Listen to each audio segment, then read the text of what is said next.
Here's the reality, Dan. Merrick Garland, when he got sworn in March 2021, should have appointed a special counsel on his first day to investigate Donald Trump. Because 2 weeks before he's sworn in, there's Donald Trump at CPAC. And the headlines say Trump is teasing a 2024 run. Merrick Garland knew at that point that Donald Trump was not going away. He was not disappearing. And for the potential conflict of running against the guy who gave him his job, he should have appointed a special counsel right then. That's my big gripe in all this. And I'm not new to the game here, Dan.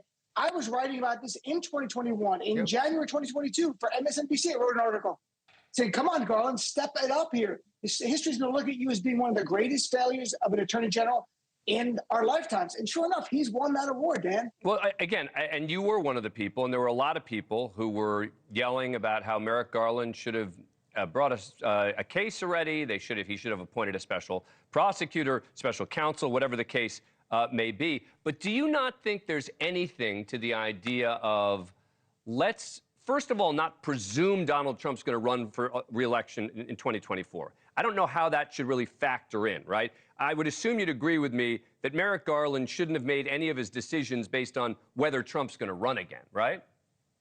I don't agree with anything really that you say. Dan, here's the thing. What did Merrick Garland say when he appointed Jack Smith?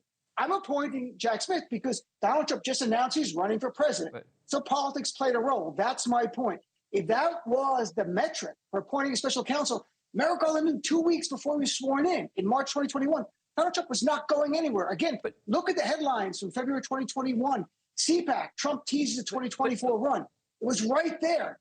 But isn't there a difference between running and teasing the possibility that you're going to run? I mean, you want to talk about letting politics dictate it. You're basically saying it's the DOJ's role to stop Donald Trump, right? If he's going to run again in 2024, we need to stop him.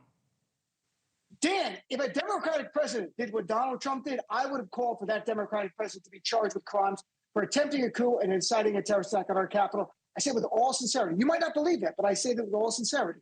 And so, to me, we have never seen an American president lose and try to remain in power by having a whole scheme behind the scenes that exploded on January 6th. And Trump called his supporters there by a tweet on December 19th saying, come to D.C., it's going to be wild. And in that tweet, he claimed the election was stolen.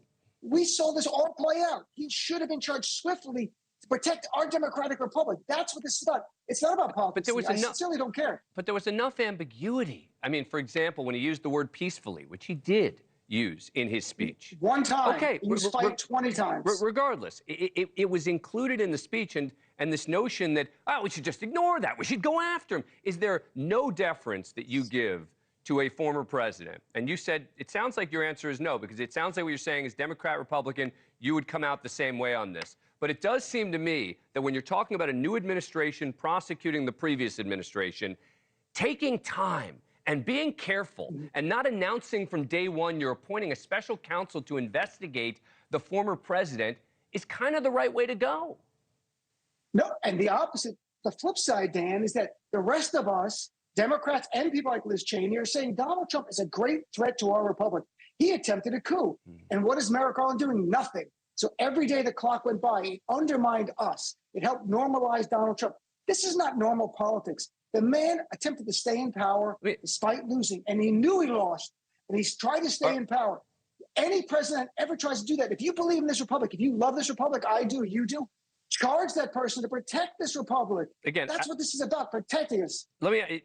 You've held up the January 6th committee folks as sort of heroes. They balked at turning over the testimony to the FBI. You blame them? Well, you know, DOJ has this thing called a grand jury, and they have their own subpoenas. They can do whatever they want. So that wasn't a problem to me. It was this not having a special counsel right away. Think about how it would have been announced. If Merrick Garland comes in day one or day two, says, I'm appointing a special counsel to investigate Donald Trump and anybody else involved in the planning of this. That would have sent a message nationwide that we don't tolerate coups. And that's the way it should be. And I'm really a partisan guy, but I'm not being partisan here. I know it's kind of awkward. But I'm really not. But we didn't know. Well, we didn't know enough about what had happened at that point, about the details. Again, look at the investigation into who was paying for it. They went down the wrong road. They thought, oh, maybe these folks had paid for it, and it turns out They hadn't, Sure. but you just want that special counsel from day one. I get it. Yeah. Thanks for watching. Go to joinnn.com to find News Nation on your screen. And don't forget to click the red subscribe button below to get more of News Nation's fact-driven, unbiased coverage.